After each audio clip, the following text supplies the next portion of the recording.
자, 오늘 현대시 할 작품이 좀 많아가지고 알겠죠? 조금 서둘러 보도록 합시다. 알겠습니까? 자, 어떻게 보면 이제 우리가 이육사라고 하는 시인, 그쵸? 이 사람은 또 많이 여러분들 들어보는 작가 중 한 명입니다. 알겠습니까? 바로 1930년대 또 새로운 시 경향, 바로 저항시의 그런 대표적인 작가다라고 우리가 볼 수가 있어요. 알겠죠?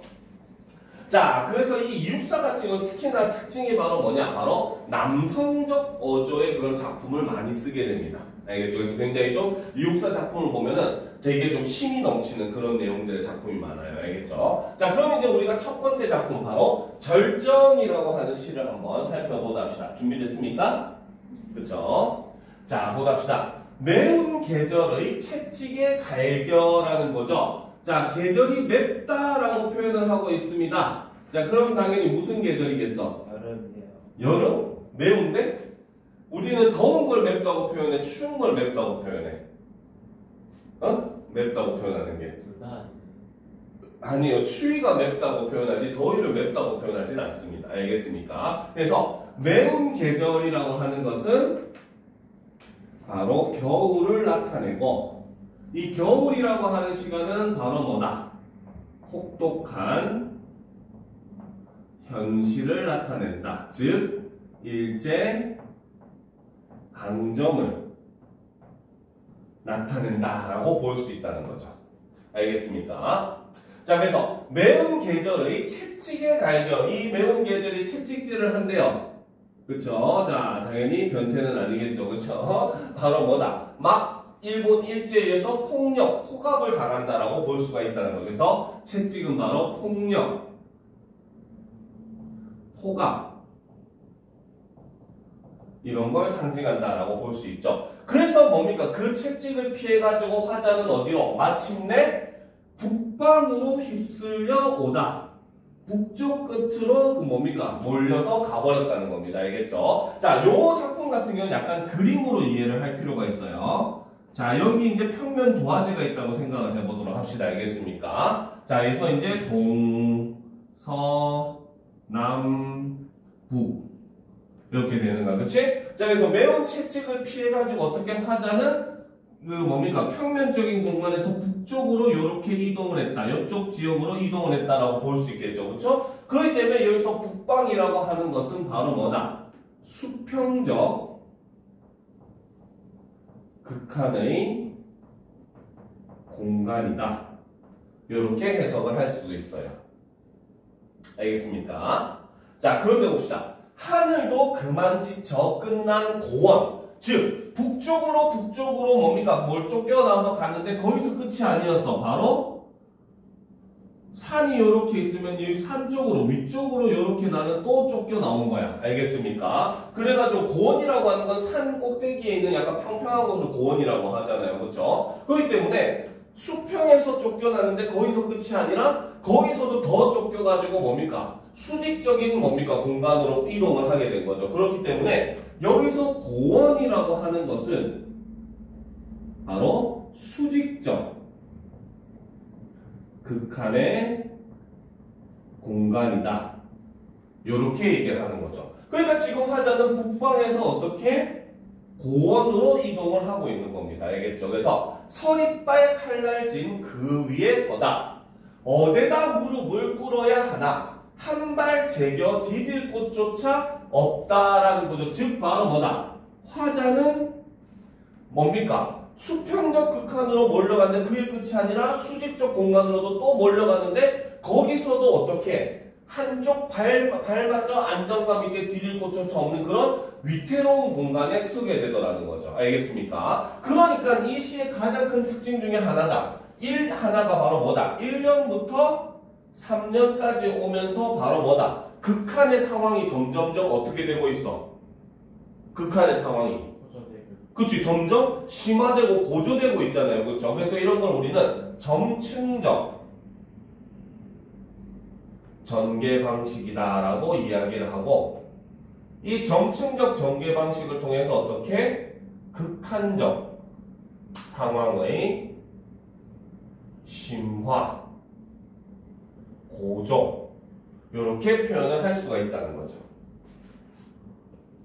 알겠습니까? 자, 그런데 마지막 사연이 이 시엔 굉장히 중요합니다. 이러면 눈 감아 생각해볼 밖에 갑자기 화자는 눈을 감고 생각을 하게 되는 거죠. 바로 요 연에서부터 바로 시상의 전환이 일어납니다.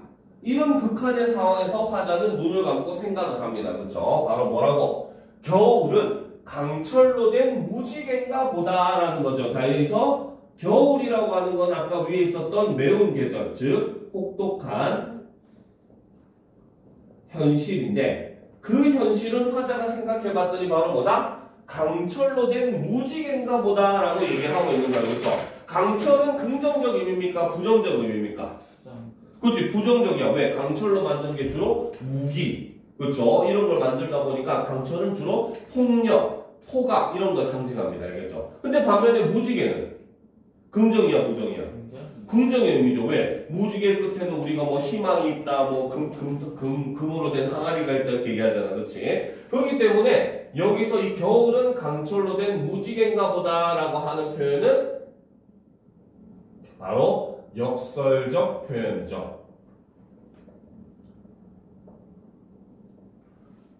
그쵸? 자, 그래서 바로 강철, 폭력과 폭압이 있는 계절이지만 하지만 어때? 이 겨울이 끝나면 봄이 올 것이라는 일종의 희망이 있는 계절이다라고 해서 화자의 시상이 확 전환이 돼버린다는 겁니다. 알겠죠? 그래서 겨울 속에서 이런 혹독한 현실 속에서 바로 뭐다? 미래에 대한 그런 희망을 잃지 않는 그런 화자의 모습을 담고 있는 시가 바로 이 절정이라고 하는 작품이라는 거죠. 무슨 말인지 알겠습니까? 자, 그럼 이제 그 다음 작품 교목을 보도록 합시다.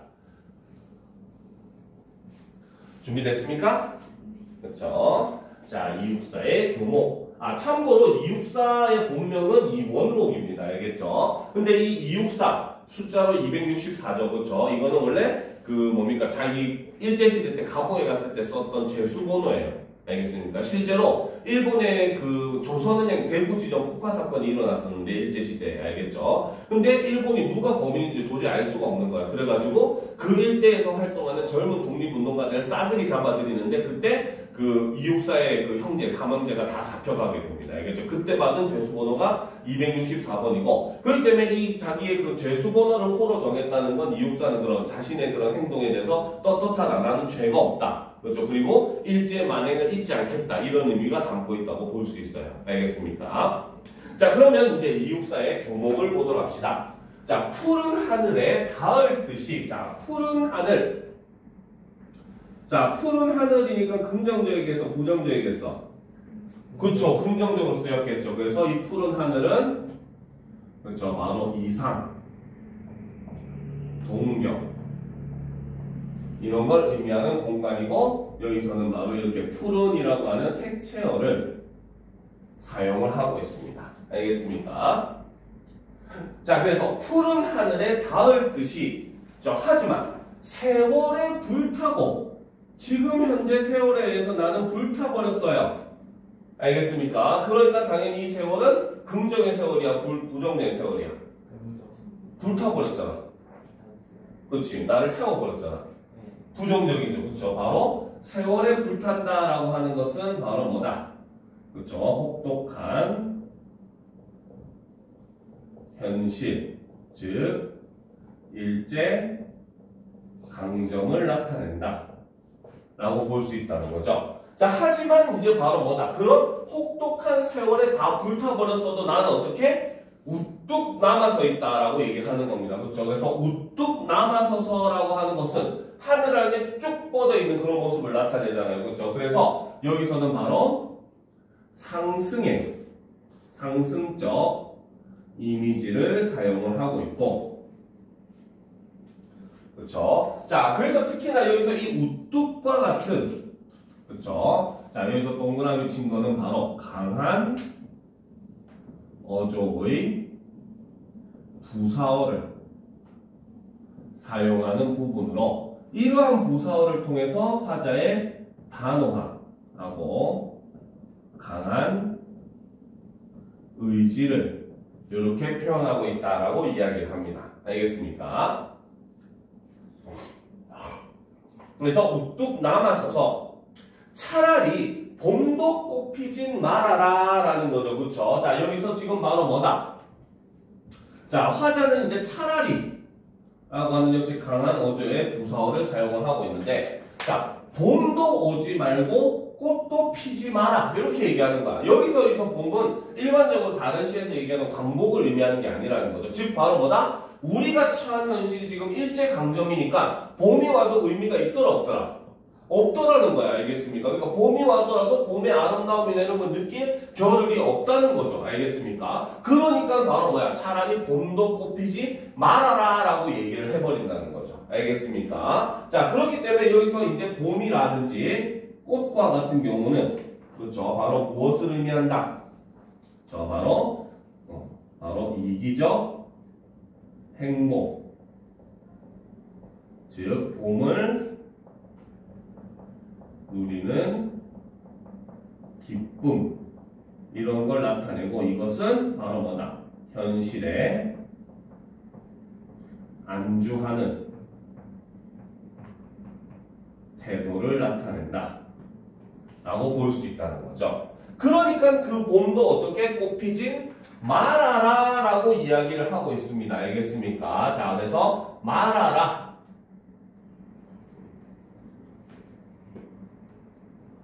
별표도 하나 칩시다. 자, 그래서 여기서 동그라미 치고 별표 친 거는 바로 뭐다? 자, 여기서는 부정형 그리고 명령형 어미를 반복을 하는 겁니다. 그래서 이를 통해서 바로 뭐다? 단호한 태도를 나타내주는 모습을 보여준다 라고 볼 수 있다는 거죠. 알겠습니까? 자, 그 다음 봅시다. 자, 낡은 거미집 휘두르고, 그렇죠? 지금 그 낡은 거미집이라고 하는 건 역시 바로 뭐야? 일제에서 우리 저번에 이용하게 낡은 집 같은 거 배웠잖아요. 그렇죠? 그래서 일제에 의해서 텅 빈 그런 집에 있는 거미집을 휘두르고 끝없는 꿈길에 혼자 설레이는, 그렇죠? 여기서 끝없는 꿈길이라고 하는 것은 일종의 자기가 혼자 뭡니까? 이 추구하는 이상, 즉 광복. 광복에 대한 생각. 그래서 그 생각이 이제 혼자 황홀해진 겁니다. 알겠습니까? 그래서 끝없는 꿈길에 혼자 설레이는 마음은 아예 뉘우침 아니라. 그쵸? 지금 내가 이렇게 광복에 대해서 생각하는 거는 뉘우칠 일이다 아니다? 아니라는 거죠. 아까 우리가 쌤님이 얘기했듯이 이육사는 자신의 죄수번호를 자신의 호로 할 만큼 바로 뭐다? 자신의 행동에 떳떳해하는 그런 사람이었다는 거죠. 그렇기 때문에 그런 태도가 가장 잘 드러나는 시가 바로 이 교목이라고 하는 시고, 그래서 그런 화자는 바로 뭐다? 이렇게 광복에 대해서 생각하고 내가 행동하는 것이기 때문에 나는 내 행동에 아예 뉘우침이 없다. 이렇게 지금 단호하게 얘기를 하는 거죠. 그렇죠? 자, 검은 그림자 쓸쓸하면, 그렇죠? 검은 그림자도 역시 암울한 시대 상황을 나타내는 거죠. 그래서 검은 그림자 쓸쓸하면 마침내 강한 어조의 부사어를 사용하고, 자, 호수 속 깊이 거꾸러져. 자, 호수 속 깊이 거꾸러져라고 하는 것은 물속으로 쑥 들어가는 거잖아. 그렇지? 그렇기 때문에 1년하고는 반대로 여기서는 하강적 이미지를 사용을 하고 있고, 이것은 바로 죽음을 나타냅니다. 알겠습니까? 그래서 차라리 마침내 호수 속 깊이 거꾸러져 차마 바람도 흔들진 못해라. 그래서 여기서 바람은 시련, 고난, 유혹을 상징하고 이런 것들도 내 의지를 흔들 수가 있다 없다?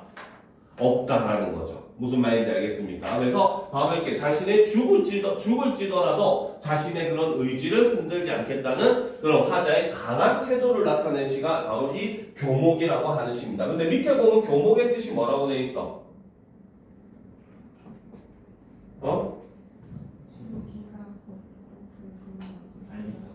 그렇지. 8m짜리 곱게 쓴 나무야. 그러니까 꾸불꾸불하게 쓴 나무가 아니라 쭉 뻗어서 곱게 쓴 나무거든요. 그렇기 때문에 바로 이 교목은 사실 누구를 나타낸다?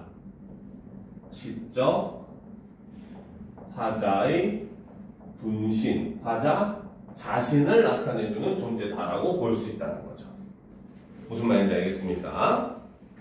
자, 그럼 이제 그 다음 작품 심훈의 그날이 오면이라고 하는 작품을 한번 살펴보도록 합시다. 준비됐습니까? 그렇죠. 자, 심훈이라고 하는 작가도 일제에 대한 그런 저항 의지가 굉장히 투철했던 그런 작가예요. 그래서 이 사람은 소설도 썼는데 이 사람의 대표적 소설이 바로 상록수입니다. 알겠습니까? 그래서 최영신이라고 하는 대학생이 시골로 내려가가지고 이제 그 지역 사람들을 계몽하기 위해서 교회를 빌려가지고 거기서 이제 학교를 만들었는데 그 일제들이 막 탄압을 하게 되죠. 막 학생 수를 뭐 건물이 낡아서 80명으로 제한해야 된다. 뭐 교회를 복구하기 위해서 사람들한테 강제로 돈을 걷는 것도 불법이다. 막 이런 자꾸 탄압을 합니다. 알겠죠? 그럼에도 자꾸 이렇게 우리 농촌 계몽운동에 힘썼던 그런 그 모습을 담아낸 소설이 상록수거든요. 알겠죠? 그래서 이 심훈이라고 하는 작가도 일종의 일제에 대한 저항, 그리고 그 저항의 방식으로 택한 것이 바로 이런 농촌 계몽운동을 그런 추진했던 그런 작가라고 볼 수 있어요. 알겠죠? 자, 그럼 보도록 합시다. 그날이 오면, 자, 그날이 오면이래. 오면이라고 하는 건 그날은 지금 왔다, 아직 안 왔다. 안 왔다는 거죠. 그러면 이 그날은 미래의 그날인 것이고, 그러면 당연히 화자가 오길 바라는 그날은 바로 무슨 날? 그치, 바로 이 그날은 광복의 날이 되겠죠. 그죠? 자, 그래서 화자는 그날이 오면은 이라고 해서 바로 가정법을 사용을 하고 있고, 그 다음에 반복법을 사용을 하고 있죠.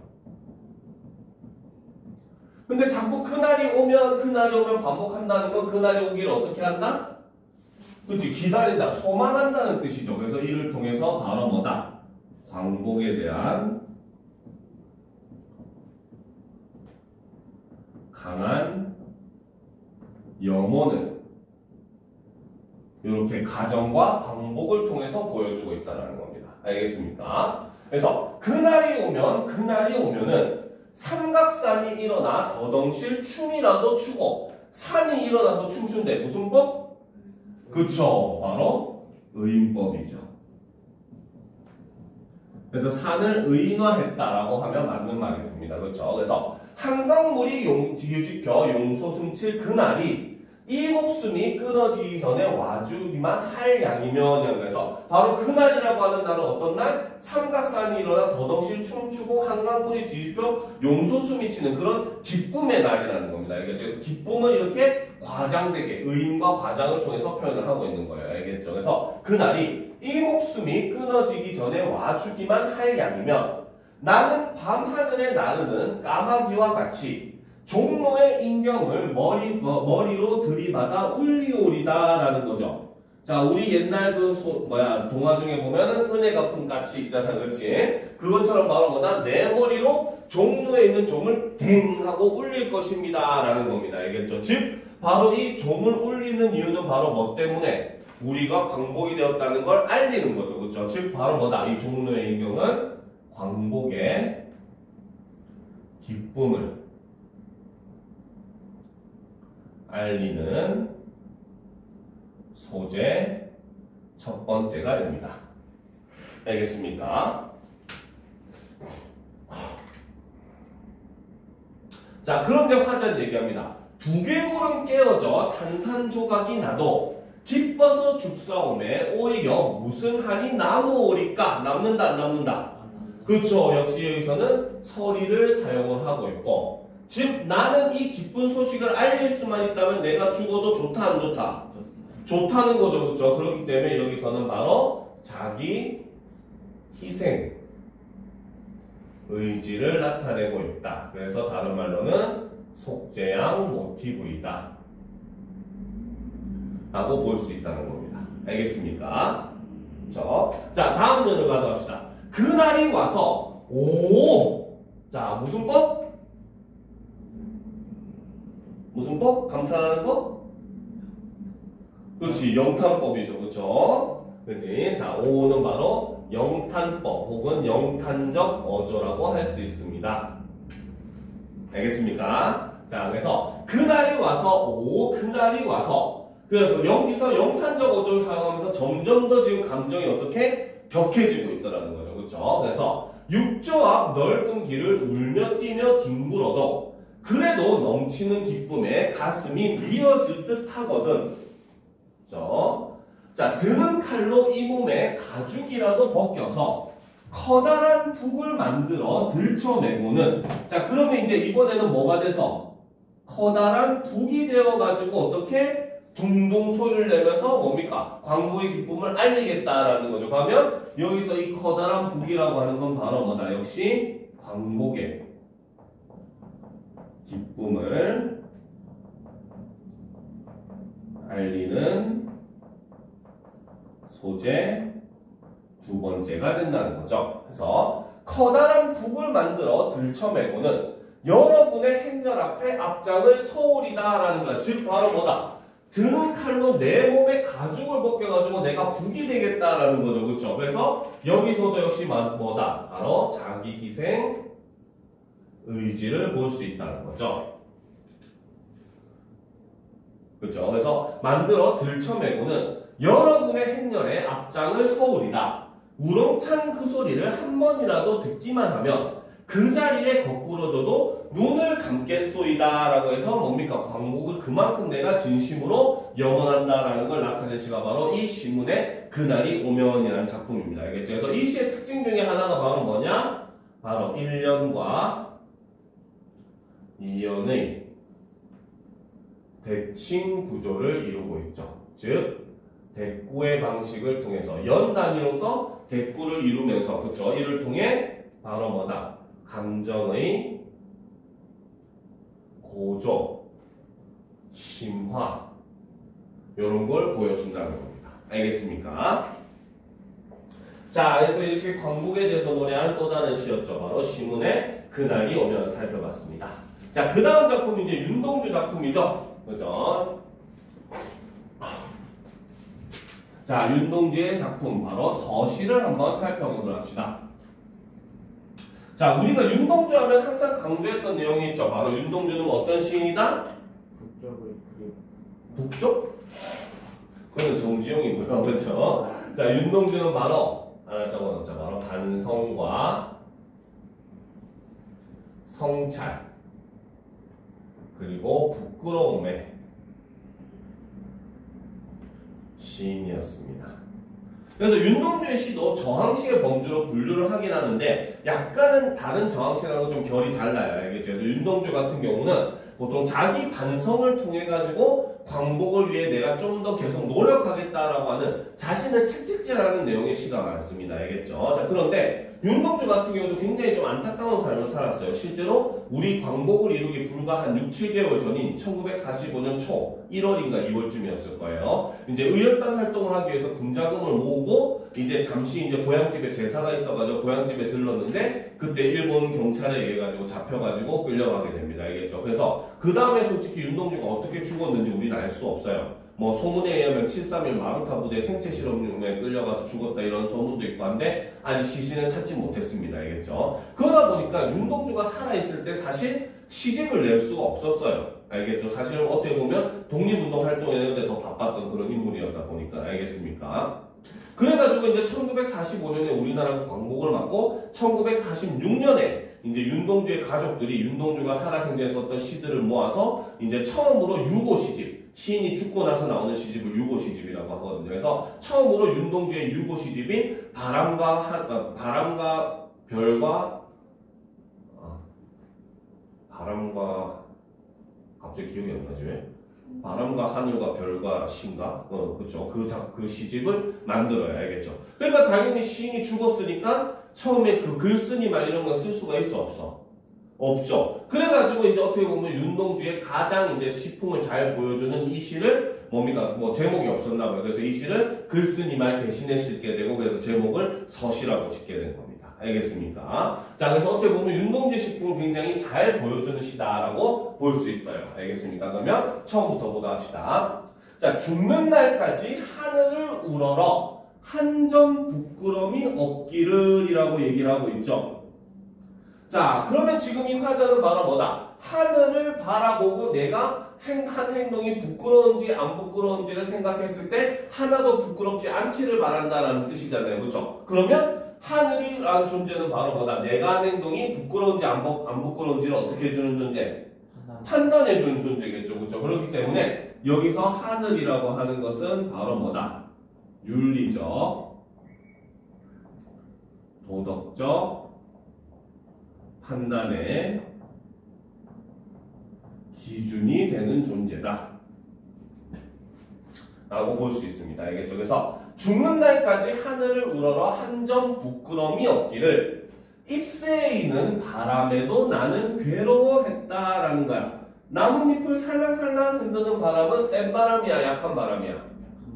그쵸. 자, 그리고 일단 이 바람이라고 하는 건 나뭇잎을 살랑살랑 흔들죠. 이거는 바로 개인적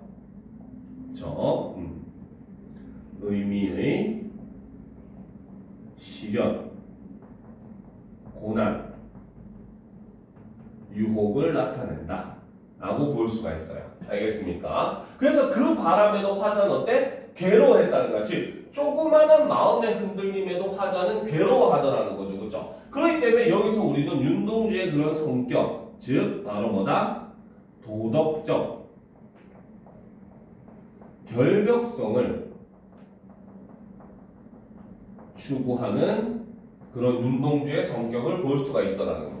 알겠습니까? 실제로 아까도 얘기했지만 윤동주는 의열단 활동을 할 정도로 굉장히 열렬하게 독립운동 활동을 했던 사람이에요. 근데도 항상 윤동주의 시를 보면 어때? 나는 아직 모자래. 내가 나를 봤을 때 아직 나는 부끄러워. 그러니까 나는 더욱더 이상적인 내 이상을 향해서 나아가겠어. 이렇게 얘기를 한단 말이죠. 그래서 조그마한 잘못조차도 용납하지 않는 그런 모습을 보여주더라는 겁니다. 알겠죠? 자, 그런데 여기서 나는 괴로워했다에 했었다라는 겁니다. 그렇죠? 시제가 뭡니까? 과거가 되겠죠. 그렇기 때문에 1행부터 4행까지의 시제는 바로 과거가 됩니다. 알겠습니까? 자, 그 다음 이제 보도록 합시다. 별을 노래하는 마음으로. 자, 별은 당연히 하늘에 떠 있는 거기 때문에 바로 이상, 희망, 뭐 시대적 현실로 하면 광복 이런 걸 의미한다고 볼 수 있겠죠. 그렇죠? 그래서 별을 노래하는 마음으로 모든 죽어가는 것을 사랑해야지라고 얘기를 합니다. 알겠습니까? 자, 모든 죽어가는 것. 그렇죠? 이거는 두 가지 의미로 볼 수 있어요. 알겠죠? 철학적 의미로 우리가 조금 본다면은, 자, 사람은 이제 뭡니까? 하루하루를 살아가잖아. 그렇지? 우리가 오늘 하루를 살아간다는 거는 죽음을 기준으로 하면은 죽음의 하루만큼 더 어떻게 되는 거야? 가까워진다는 거야. 그러면 살아있는 모든 건 사실 하루하루를 살아간다는 건 뭡니까? 하루하루 죽어간다의 의미랑도 똑같다고 볼 수 있다는 거야. 그렇죠? 그렇기 때문에 모든 죽어가는 것이라고 하는 것은 바로 첫 번째는 바로 뭐다? 모든 살아있는 존재들을 의미한다고 볼 수 있다는 거죠. 알겠습니까? 자, 그런데 자, 역시 이 윤동주 씨는 우리가 어떻게 보면 시대적인 상황을 집어넣은 반영론적 관점에서 이해해야 되는 경우가 많잖아요. 그렇죠? 그러면 일제시대라고 하는 이런 시대적 현실 속에서 죽어가고 있는 사람들은 누구겠어? 독립운동가들 뿐만 아니라 뭡니까? 일제에 핍박받는 우리 민족을 상징한다고 볼 수 있겠죠. 그래서 두 번째 모든 죽어가는 것은 바로 뭐다? 일제 강점하. 고통받는 우리 민족을 나타낸다. 이렇게 해석을 하게 됩니다. 알겠습니까? 됐죠? 그렇지. 그래서 모든 죽어가는 것을 사랑해야지. 그리고 나한테 주어진 길을 걸어가야겠다. 여기서는 진짜로 로드를 걸어가겠다 이 뜻이 아니겠죠. 그렇죠? 여기서 걸어가는 길은 바로 나에게 주어진 운명, 숙명 이런 걸 따르겠다 이런 의미가 되는 거예요. 그렇죠? 근데 걸어가야겠다래요. 그럼 시제가 뭡니까? 겠다. 그렇지. 바로 미래가 되겠죠. 그렇죠? 그래서 5행부터 8행까지는 시제가 바로 미래가 되더라 라는 거죠. 알겠습니까? 자, 그래서 마지막 2연에서 이렇게 얘기합니다. 오늘 밤에도, 자, 오늘이래요. 그럼 시제가 어떻게 돼? 현재. 그쵸. 바로 오늘은 현재가 되겠죠. 그래서 이 시는 독특하게 그쵸? 시제가 과거, 현재, 미래가 아니라 과거, 미래, 현재 순으로 구성된다는 것도 여러분들이 꼭 알아둬야 되는 내용입니다. 알겠습니까? 그래서 오늘 밤에도 즉 오늘이 밤이라는 거야. 역시 바로 암울한 현실을 나타낸다 라고 볼 수 있겠죠. 그렇죠? 그러니까 오늘 밤에도 그 별이 어떻게? 바람에 스치운데요. 자, 이 바람은 바로 뭐다? 오늘이 밤이기 때문에 부는 바람. 즉, 그쵸? 바로 이거는 시대적. 그쵸?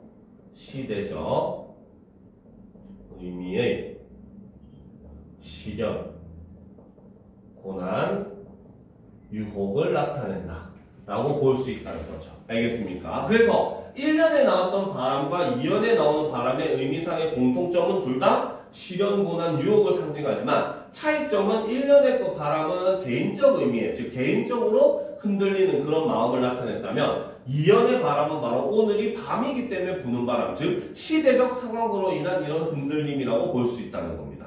알겠습니까? 실제로 이제 윤동주도 마지막에 이제 잡혀갈 때도 윤동주 평전을 보면 자기 자식의 손을 한 번에도 잡으려고 하는 그런 안타까운 모습을 보이더라는 거죠. 그래서 어떻게 보면 그런 가장으로서, 아버지로서, 남편으로서, 아들로서의 그런 의미로서의 그런 흔들림도 있었다는 거야. 내가 아버지인데, 가장인데, 아들인데, 가족을 위해서 이제 더 안정적인 삶을 살아야 되지 않나라는 그런 유혹이 바로 1년에 나온 바람이라고 볼 수 있고, 2년에 나오는 바람은 일제가 이제 어떻게 보면 총칼을 들고 목숨을 위협하는 상황에서 내 목숨을 부지하는 게 더 낫지 않는가 하고 하는 그런 시대적 의미의 시련, 고난, 유혹을 상징한다라고 볼 수 있다는 거죠. 알겠습니까? 그래서 이렇게 윤동주의 그런 모습을 가장 잘 보여주는 시 바로 서시였습니다. 알겠죠? 자, 그럼 이제 윤동주의 또 다른 고향으로 가보도록 합시다. 자, 준비됐습니까? 자, 보도록 합시다. 자, 고향에 돌아온 날 밤에. 자, 여기서 고향. 그렇죠?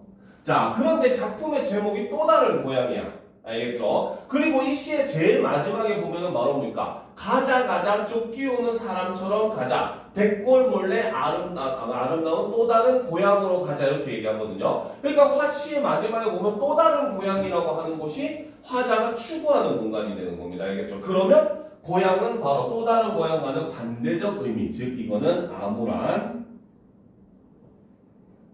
현실을 나타내주는 공간이다 라고 볼 수 있다는 거죠.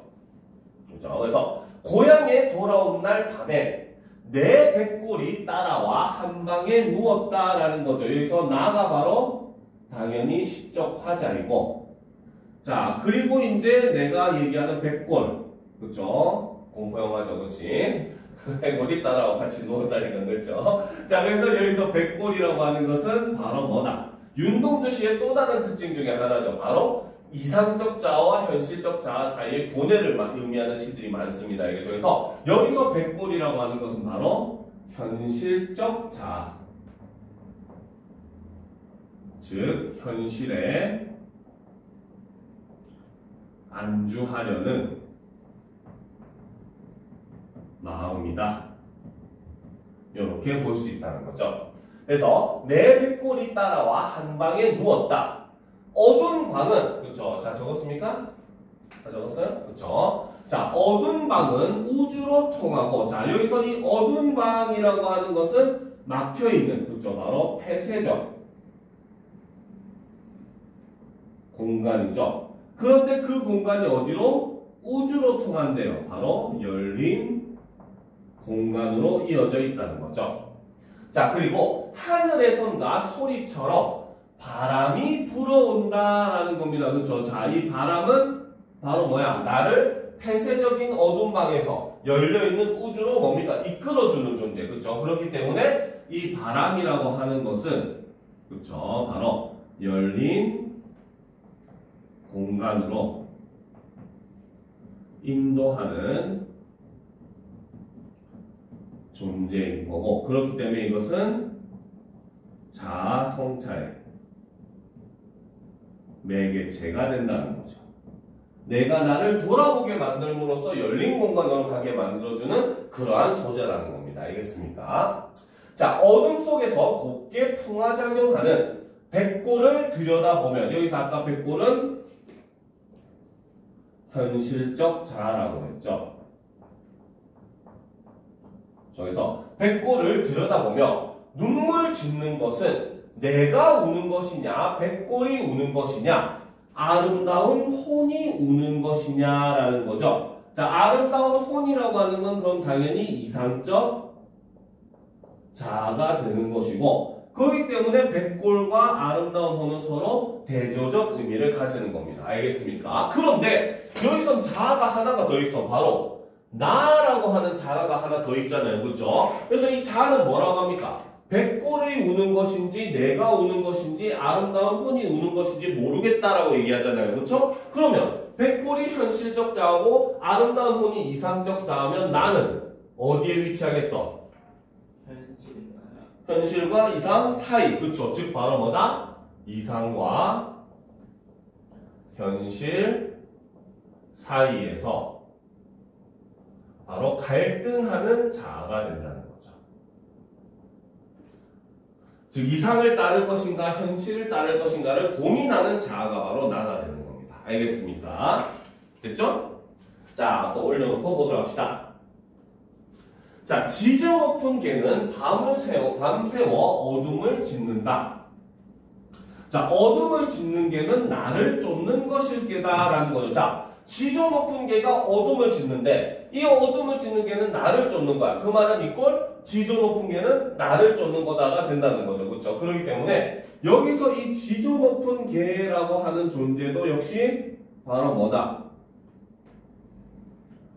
나를 일깨워 주는 존재라고 볼 수 있다는 거죠. 일종의 바람과 비슷한 의미라고 볼 수 있다는 거고. 자, 그래서 지저 높은 개는 밤을 새워 어둠을 짓는다라는 거죠. 이거는 바로 뭐다? 시대, 현실에 대한 저항의 의미가 된다는 거죠. 그리고 이런 저항의 의미는 바로 뭐다? 나를 쫓는 것일 게다. 바로 나를 일깨우는 것일 거다라는 거죠. 자, 그래서 화자는 얘기합니다. 가자 쫓기우는 사람처럼 가자라고 얘기를 함으로써 바로 청유형 어미를 사용을 하고 있고 이를 통해서 바로 뭐다? 의지적 태도를 보여주고 있죠. 즉 나 자신에게 가자고 하는 거야. 알겠습니까? 그래서 가자 쫓기우는 사람처럼 가자. 백골 몰래 아름다운 또 다른 고향에 가자라고 얘기하면서 이 또 다른 고향이 바로 뭐다? 이상적인 공간이다 라고 볼 수 있다는 거죠. 이 또 다른 고향은 아름다운 혼, 즉 이상적 자아가 사는 공간이고 나는 그 이상적 자아를 추구하겠다라고 하는 화자의 의지를 드러내면서 마무리하는 시가 바로 이 윤동주의 그 뭡니까? 갑자기 생각나서 또 다른 고향이라는 작품입니다. 알겠습니까? 그래서 어떻게 보면 윤동주 시에서 이제 또 다른 특징 중에 하나가 바로 이상적 자아와 현실적 자아의 갈등이 드러나고 결국 마지막에 화자는 이상적 자아 쪽으로 이제 나아가고자 하는 의지로서 마무리하는 게 또 다른 특징이다라고 볼 수 있고 그 특징을 제일 잘 보여주는 시가 바로 이 윤동주의 또 다른 고향이라고 하는 작품인 겁니다. 알겠습니까? 자, 그럼 이제 다음 페이지로 넘어가도록 합시다. 자, 윤동주의 자화상하고 참외로 그렇죠? 자, 쉽게 쓰여진 시까지 오늘 갈 거예요. 갑자기 성내가 버렸네. 자, 자화상부터 보도록 합시다. 자, 준비됐습니까? 그렇죠? 자, 보도록 합시다. 자, 산 모퉁이를 돌아 외딴 우물을 찾아가서 가만히 들여다봅니다. 라는 거죠. 자, 우물을 들여다보면 누가 비쳐 보입니까? 그쵸. 그럼 당연히 나를 비춰보는 거니까 이 우물은 바로 뭐다? 자아성찰의 매개체라는 거죠. 그쵸. 그리고 그 나의 모습을 어떻게? 가만히 들여다본다라고 하는 행위 자체가 바로 뭐다? 자아성찰 행위를 나타낸다. 라고 볼 수 있다는 거죠. 됐습니까? 자, 우물 속에는 달이 밝고 구름이 흐르고 하늘이 펼치고 파란 바람이 불고 가을이 있습니다 라는 거죠. 일단 파란이라는 시어가 눈에 띄네요. 바로 시적 허용을 사용을 하고 있죠. 자, 그리고 여기서 지금 우물 속에 비친 모습을 나타내는데 달이 밝고 구름이 흐르고 하늘이 펼치고 파란 바람이 불고 가을이 있다고 얘기를 하고 있죠. 즉, 이 부분에서 나타나는 것은 바로 뭐다? 바로 순수하고 아름다운 자연의 모습이 드러난다는 겁니다. 알겠습니까? 자, 그리고 한 사나이가 있습니다. 자, 여기서 이 한 사나이가 누구겠습니까? 그렇죠. 바로 이거는 화자 자신이 된다는 거죠. 그렇죠? 자, 그런데 이 시의 특징이 바로 여기 있어. 지금 여기서 시작 부분에는 뭡니까? 우물 속에 비친 자연의 모습과 자신의 모습을 어때? 따로 떼놨잖아요. 그렇죠? 그러니까 지금 두 대상에 대해서 느끼는 감정이 다르다는 거야. 자연은 굉장히 순수하고 아름다운 존재인데 반해서 반면에 우물에 비친 나의 모습은 굉장히 뭡니까? 안 좋은 그런 모습으로 보인다는 거죠. 그러면 여기서 이 자아는 일종의 우리가 윤동주 식품으로 따지면은 현실적 자아라고 볼 수가 있어요. 그런데 하지만 이제 이 시를 자꾸 읽어보면 알겠지만 뒷부분에는 의미가 변화를 합니다. 알겠습니까? 그래서 이제 이거를 선생님이 뭐 현실적 자아라고 적어놓진 않을게요. 알겠죠? 그래서 이 한 사이는 화자 자신을 나타나죠. 근데 어쩐지 그 사나이가 미워져 돌아갑니다. 자, 그렇죠. 여기서 화자의 심정 변화 첫 번째, 바로 자신을 보니까 미움의 감정이 돋아났다는 거죠. 그렇죠? 자, 그런데 봅시다. 돌아가다 생각하니 그 사나이가 가엾어집니다. 자, 여기서 심정 변화 두 번째, 바로 가여움을 느끼더라는 거죠. 됐습니까? 자, 도로가 들여다보니 사나이는 그대로 있습니다. 없으면 또 서로 모르겠죠. 그쵸? 자, 다시 그 사나이가 미워져 돌아갑니다. 그쵸? 자, 여기서 또 심정변화 세 번째, 다시 미움의 감정을 느끼죠. 자, 돌아가다 생각하니 그 사나이가 그리워집니다. 그쵸? 바로 심정변화 네 번째, 바로 그리움을 느낀다는 거죠. 여기서 그리움은 바로 뭐다? 일종의 이상적 자아, 순수했던 자아에 대한 그리움이라고 볼 수 있다는 겁니다. 그래서 이 그리움의 감정을 느끼면서 화장, 한 사나이의 의미가 변화를 하게 돼요. 알겠죠? 그래서 마지막 연에 얘기합니다. 우물 속에는 달이 밝고 구름이 흐르고 하늘이 펼치고 파란 바람이 불고 가을이 있고 추억처럼 사나이가 있습니다. 라고 해서 앞에서는 나와 자연을 떼놓고 봤지만 여기서는 하나로 봤잖아요. 그렇죠? 그리고 그 사나이의 모습은 추억 속에 있는 사나이의 모습이라고 얘기를 했습니다. 그렇죠? 즉 여기서 이 추억처럼 서 있는 사나이는 바로 뭐다? 바로 순수함을 회복한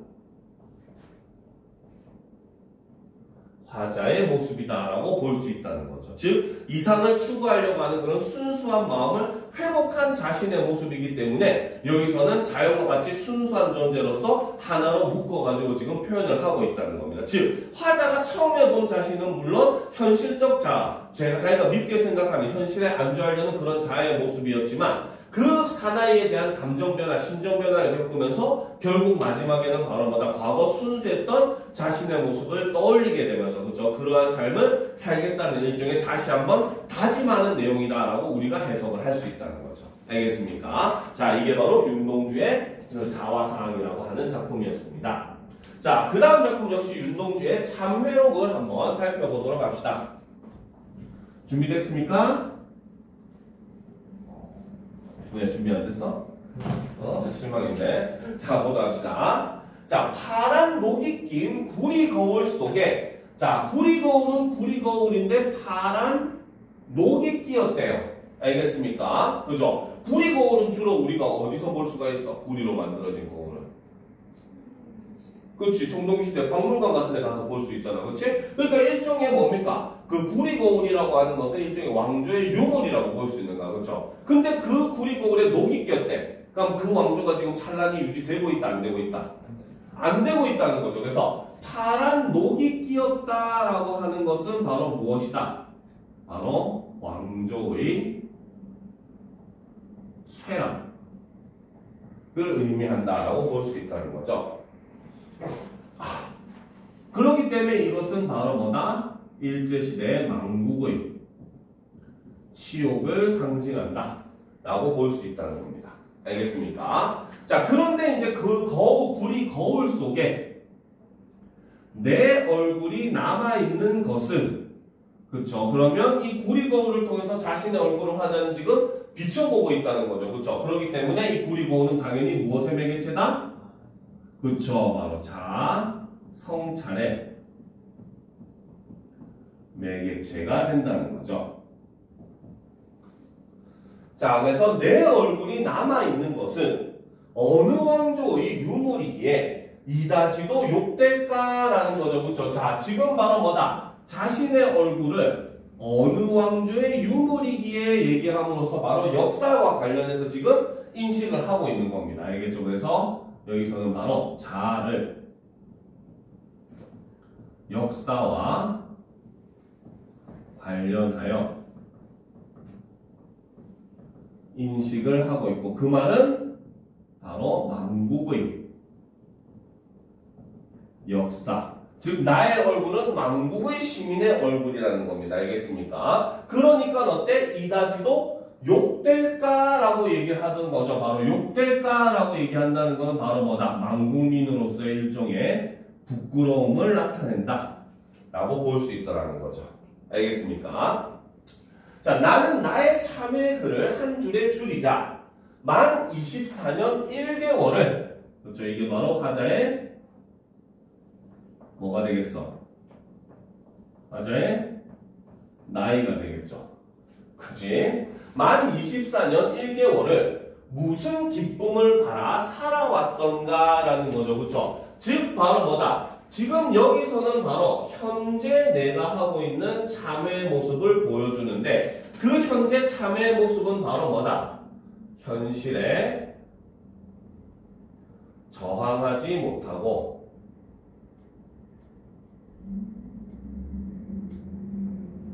무기력한 삶을 사는 것에 대한 참회 모습이 드러나더라는 거죠. 알겠습니까?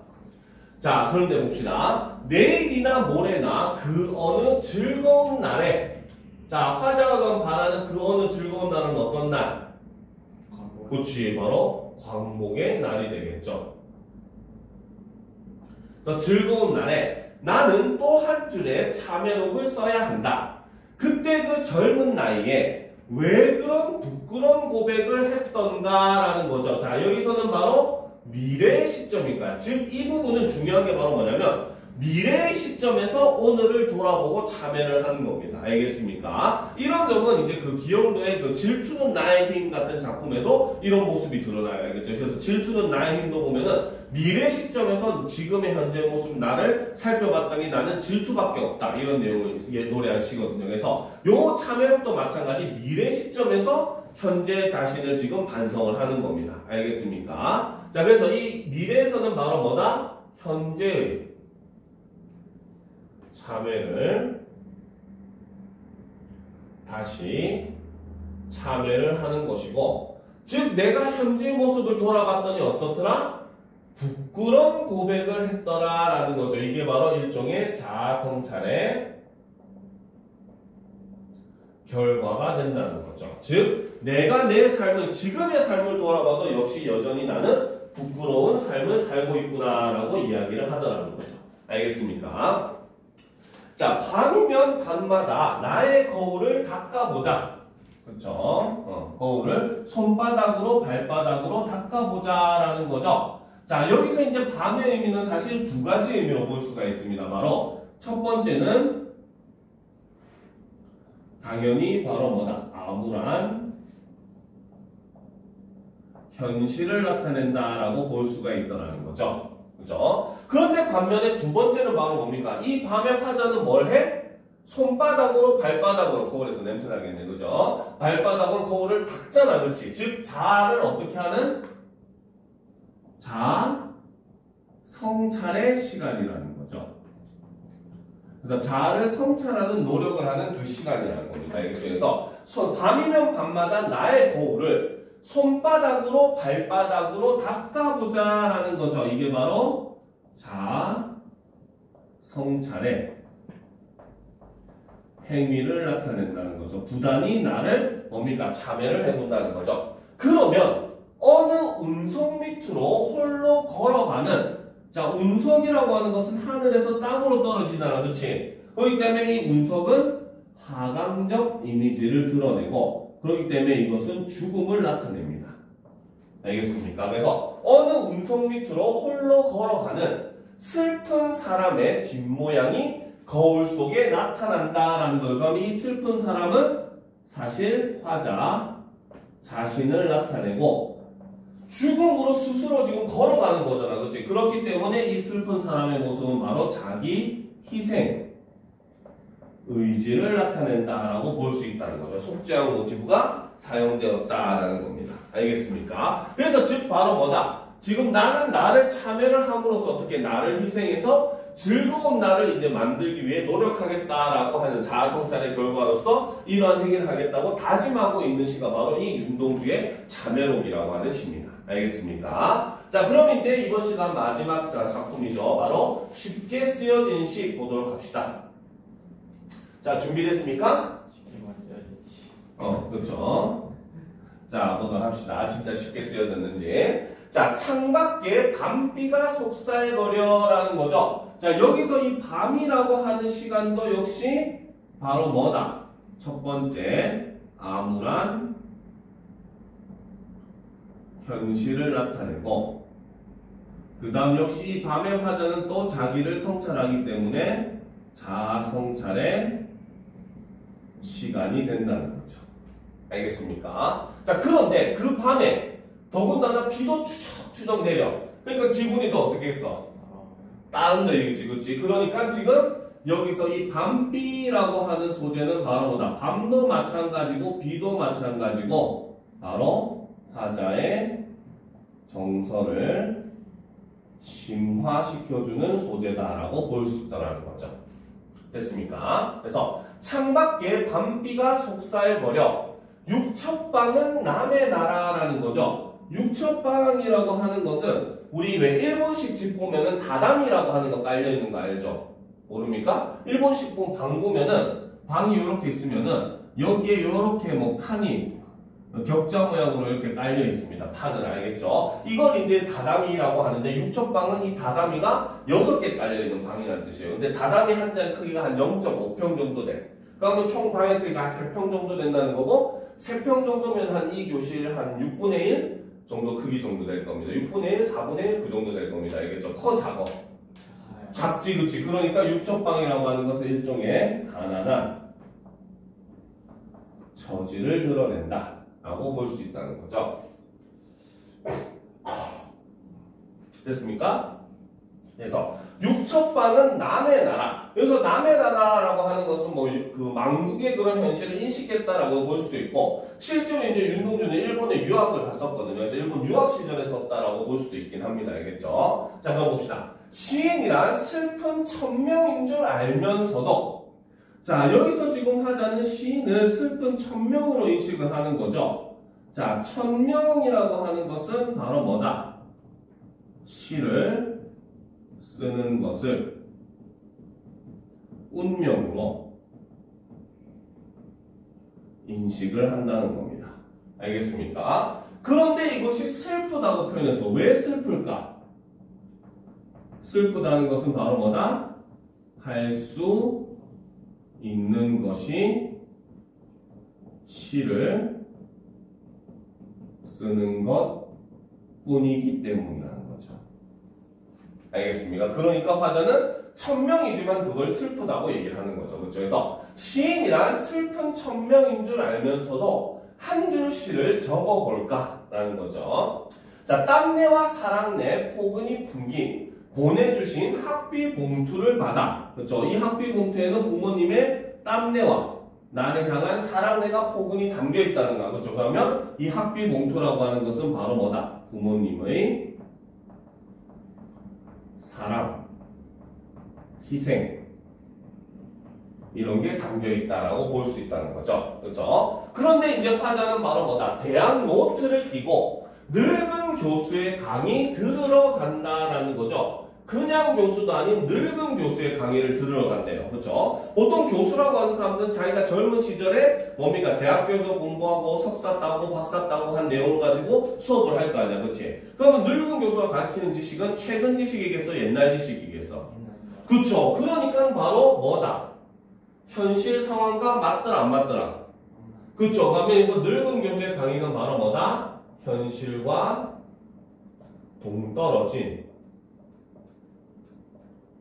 관념적 지식을 이렇게 표현했다라고 볼 수 있다는 거죠. 즉, 지금 망국이라고 하는 시대 현실과는 전혀 상관없는 그런 강의만 듣고 있으니까 이게 화자에게는 늙은 교수가 강의하는 것처럼 따분하게 느껴지더라는 겁니다. 알겠습니까? 그러니까 그런 현실과 상관이 없는 관념적 지식을 이렇게 표현했다는 거죠.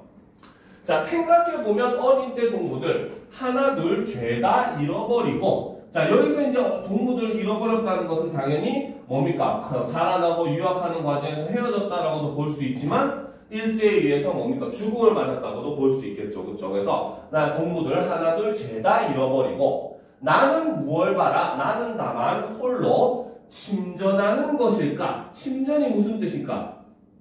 침전. 즉 바닥에 가라앉는 거잖아. 그렇지? 즉 여기서 침전한다라고 하는 것은 바로 뭐다? 현실에 바로 안주하는 삶을 나타낸다는 거죠. 됐습니까? 자, 인생은 살기 어렵다는데 시가 이렇게 쉽게 쓰여지는 것은 부끄러운 일이다. 바로 자신에 대해서 반성해 봤더니 그 결과 부끄럽다는 거죠. 그렇죠? 그래서 부끄러운 일이라고 하는 게 바로 뭐다? 자, 성찰의 결과가 되더라는 겁니다. 알겠습니까? 자, 그런데 이제 보도록 합시다. 육첩방은 남의 나라, 창밖에 밤비가 속살거리는데, 자, 지금 어디서 봤던 내용 같지 않아요? 어디서 봤습니까? 1년의 내용이잖아. 그치? 1년은 바로 뭐야? 창밖에 밤비가 속살거려 육첩방은 남의 나라 이랬잖아요. 그쵸? 지금 1년의 내용을 반복하는데 어떻게 반복했어? 두 행의 위치를 바꾸어 반복했죠. 그쵸? 자, 그래서 자, 여기서 이제 이 시의 중요한 부분이 나와요. 바로 1년의 내용을 반복하고 변용을 했다는 거죠. 자, 그래서 이를 통해서 바로 뭐다? 시상의 전환이 일어납니다. 왜? 1년에서는 창밖에 밤비가 속살거려 육첩방은 남의 나라라고 해서 현재 상황을 어떻게 보면 받아들이는 태도였거든요. 근데 여기서는 육첩방은 남의 나라, 창밖에 밤비가 속살거리는데라고 표현한 거야. 는데라고 하는 건 앞에 내용과 뒤에 내용이 어떻게 이어진다? 반대로 이어진다는 거잖아. 그렇지? 그렇기 때문에 여기서 시상의 전환이 일어나는 겁니다. 알겠죠? 자, 한번 봅시다. 등불을 밝혀 어둠을 조금 내몰고, 그럼 여기서 등불은 바로 일종의 저항 의지이다 라고 볼 수 있고, 그러면 여기서 어둠이라고 하는 것은 바로 뭐다? 암울한 시대 현실로 볼 수 있겠죠. 그래서 그 어둠을 조금 내몰고 시대처럼 올 아침을 기다리는 최후의 나. 자, 그럼 시대처럼 오는 아침이라고 하는 것은 바로 광복을 의미하겠죠. 그렇죠? 그래서 그것을 기다리는 누구? 최후의 나가 된다는 거. 그럼 이 최후의 나가 바로 내가 말하는 이상적 자아가 되겠죠. 그렇죠? 자, 그래서 화자는 얘기합니다. 나는 나에게 작은 손을 내밀어. 자, 우리가 싸움에서 이긴 사람이 손을 내밀어, 진 사람이 손을 내밀어. 이긴 사람. 그쵸. 그러니까 앞에 있는 나가 바로 우월한 사람, 즉 이상적 자아가 되는 것이고 뒤에 있는 나는 바로 뭐다? 현실적 자아가 된다는 거죠. 그래서 나는 나에게 작은 손을 내밀어 눈물과 위안으로 잡는 최초의 악수라는 겁니다. 우리는 언제 악수합니까? 그치, 화해할 때. 둘이 싸웠네? 빨리 악수해. 이러잖아. 그치? 그러니까 바로 이 악수라고 하는 것은 바로 뭐다? 두 자아의 화해. 화합을 의미하고, 여기서 화해와 화합이라고 하는 것은 대충 중간의 것을 찾자 이게 아니라는 거죠. 그쵸? 즉, 바로 뭐다? 이거는 이상적 자아로 나아가겠다는, 그쵸? 의지를 드러낸다라고 볼 수 있다는 겁니다. 무슨 말인지 알겠습니까? 그래서 역시 이 시도 바로 두 자아의 그런 화합의 모습을 담고 있는 윤동주의 대표적인 시다라고 볼 수 있다는 거죠. 알겠죠? 자, 지금 거의 정각 정도 됐으니까 10분 정도까지 쉬는 시간 가지고 이어서 하도록 합시다. 알겠죠?